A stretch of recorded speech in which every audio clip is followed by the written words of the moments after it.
Hey guys, welcome back. It's Tashi Man. Princess. And we're checking out top 10 Family Guy movie parodies. Family Guy is one of my favorite cartoon shows, point blank period. It's not my favorite, but it is definitely entertaining.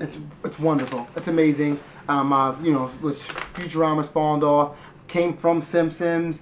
As a matter of fact, what is that? What is it called? Oh my gosh. Not American Dad. What am I talking about? What is it called? Don't remember. Gonna get right into this. Let's just do it. Alright, let's watch this. This is top 10 Family Guy movie parodies. Did you say that? I said that. Okay, I said that, but she's pregnant, so we can let that rock. It's all good. Change his vote? I did. Well, I certainly know how to make fun of Hollywood. Welcome to WatchMojo.com, and today we're counting down our picks for the top 10 Family Guy movie parodies. Bruce didn't change his vote. I did. Before we begin, I wonder if I'll get new them. videos every day, so be sure to subscribe for more great content. For this list, we're looking at moments from the animated franchise that satirize scenes or characters from various movies. While the episodes often contain many different pop culture connections, we'll be focusing on the more prominent or at least more memorable ones, and not every single reference that's made. Number 10.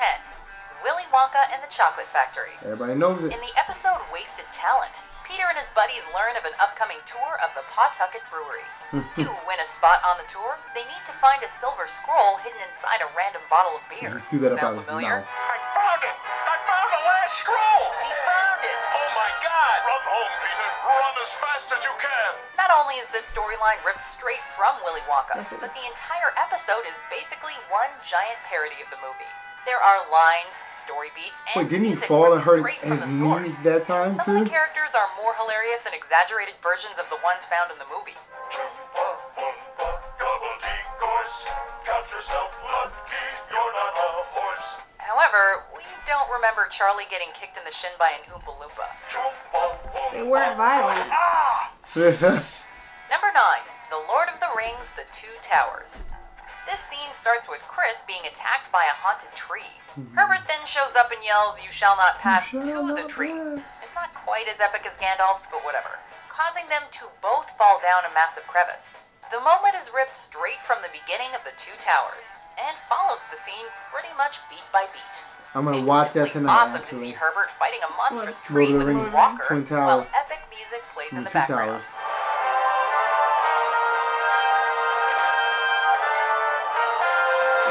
He was Herbert the This one isn't pervert. Yeah, he was trying to get Chris. You know that's Oh boy. my gosh. Probably one of the most fantastical scenes in Family Guy history. Number 8, the Friday the 13th franchise. It's kind of endearing to see a psychopathic serial killer gleefully yeah, I'm talking gonna about go the over here. I'm wildlife gonna stab returning people to over a here. All of them do lake. that. I think this is really going to revitalize tourism. And then he nonchalantly stabs 2 teenagers. Like it's An regular. oddly nice Jason Voorhees makes numerous appearances throughout the show, including once as a store manager threatening to kill his employee, and another time as a loving dad dropping off his psychotic son at camp. Don't look at me. I'm just here to drop off my son. Justin? Or it's the fat kid when the kid was Something eating. oddly The kid was funny eating about the another way the kid. writers have decided to portray Jason in the series.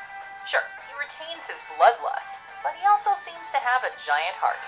It's that odd disconnect that makes his appearances so much fun. Love bears all things, believes all things, hopes all things, endures all things. Number 7. Fast Times see at that Ridgemont episode? High. Yeah. We don't know what it is about the scenes ripped directly from movies, but they always seem to be the funniest. In this episode, Meg develops a crush on Tom Tucker.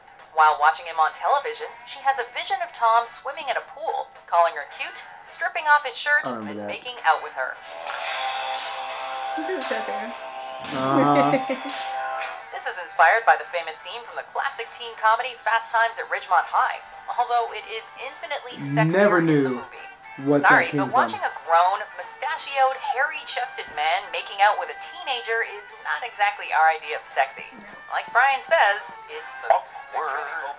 Number 6, Raiders of the Lost Ark. Seth MacFarlane apparently loves him some Indiana Jones, because Family Guy certainly loves to reference it. That's If an Peter age isn't group. using the sunlight and a scepter-like device to find a notebook in his attic, then he's being chased by the natives of a foreign land and escaping at the last minute on a plane. The native scene is is right out of Raiders of the Lost Ark, complete with the exact same music and quotes. And this being Family Guy, Meg hilariously drops dead from the numerous blow darts in her back.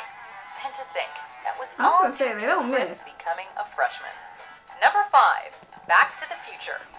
This Family Guy parody has everything. Time travel, alternate timelines, guitars, and tons of Back to the Future references. Stay tuned for President Ronald Reagan's weekly radio address. Ronald Reagan? The actor? Oh, He's God. president? Peter, you're the one from the future. You should know. Forget it. After complaining about missing the single life within earshot of death, Peter is transported back to the 80s to relive his younger years. Only he misses his chance with Lois, and when he gets back to the future, she's married to Quagmire. Let's go upstairs and do it. Okay. Well, if you're familiar with the adventures of Marty McFly, you can guess what happens next. Peter goes back to 1984 and has to win Lois's heart at the big dance, while Earth Angel plays in the background. You could probably also guess that he succeeds, and that Brian and Rick Astley get their moment in the spotlight. Good tell. Number 4, And Then There Were None. Who knew that Family Guy and Agatha Christie could go so well together? And Then There Were Fewer, a play on the film adaptation's title, follows the same plot as Christie's story, only, with Family Guy characters. Good evening, everyone. This entire episode works not only as a parody of the murder mystery genre as a whole, but also as a legitimately interesting story in and of itself. Oh my God, Peter, back it up! Oh, really, Lois? I thought I might drive forward. I thought that might be a fun thing to do. We're the killer could be. All the while laughing at the goofy genre hallmarks that the episode brings attention to. Because I'm the one with the giant magnifying glass. Is my eye big? Plus, it's just awesome to see all the characters together in one place, even if they're dropping like flies. Number 3, Ferris Bueller's Day Off. Family Guy just loves borrowing from the 80s, don't they? This moment is taken from the events of the Family Guy movie, Stewie Griffin: The Untold Story, which was first released direct to DVD, then aired on TV as part of Season 4. Here, Stewie races to the swim meet at the community pool. Of course, this being Family Guy, it must be done through parody, and the recipient this time is Ferris Bueller's Day Off. The scene follows the climax of the movie to a T, including Stewie going back for the sunbathing babes, stealing a drink, and running alongside his father, all to the tune of the movie score. Too bad it doesn't end well, because Stewie just had to jump in slow motion while everyone else proceeded at normal speed. It's like a bad Oh, no, that's dream. not the one. Yeah, that's right. Probably shouldn't have milked that landing. Number 2, The Shawshank Redemption. The Shawshank Redemption is often considered Awesome one of movie. the greatest movies ever made. So of course Ever Family Guy made. couldn't keep their hands off it. The episode 3 Kings Beautiful movie. directly parodies 3 Stephen King stories. Get it? But we're focusing on The Shawshank Redemption here. Oh, we've only had one conversation, but I can tell we're going to be lifelong friends. This installment is particularly good at poking fun at the various contrivances of the story, like the warden throwing a rock directly at the poster, Right. or Red remembering the name of the obscure Mexican village. Shit. We love the movie, but the episode does bring up some interesting points.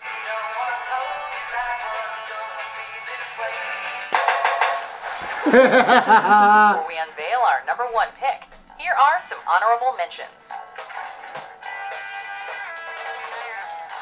Now I wish I just stayed home and finished my remake of Inside Out. I'm joy. I'm sadness. I'm anger. I'm disgust. Either. I saw Office my Space. movie. Oh man, this is hilarious though. Him and Brian, this is hilarious.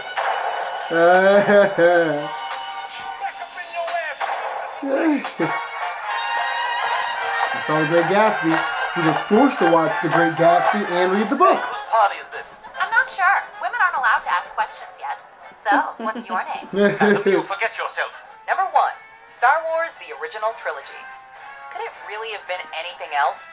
It's no surprise that the writers and producers of Family Guy are huge Star Wars fans, as there have been many fantastic parodies and homages aimed at the franchise over the years. I'm Luke Skywalker. Me and Han Solo and Obi-Wan are here to rescue you. Wait, Obi-Wan Kenobi?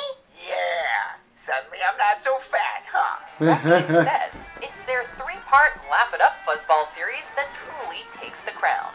This series of episodes directly parodies the original 3 Star Wars movies, but it does so in a very caring manner. The series is a clear love letter to the films, but it also pokes fun at their many, many flaws and inconsistencies. Why are you wearing Han's clothes? Seriously, watch the actual movie. Lando is wearing Han's clothes in this Why does scene. he It's have really 3 weird. buck teeth? Do you agree with our picks? Check out these other great clips from Watch Mojo and subscribe for new videos every day. Alright, cool. That was pretty funny. Well, did you watch any other episodes?